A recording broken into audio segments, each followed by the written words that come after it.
Hi, in this video I will show you how to change hair color on the Snapchat Bitmoji. So if you are getting bored with your old hair color on the Snapchat Bitmoji, you can simply follow this procedure to change the hair color of your Snapchat Bitmoji. So first of all, open your Snapchat mobile application and go to the chats from here. And once you will here, now you have to click on the profile icon on the left top. Once you will do it, now scroll up and you have to click on the edit by my Bitmoji.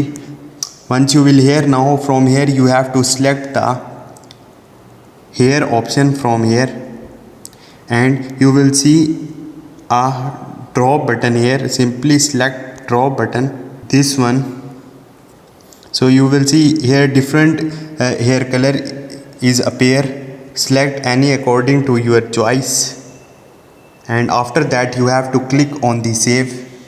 Once you will click on the save, your hair color will be changed on the Snapchat Bitmoji. Hope this video will helpful for you. See you next time. Thank you.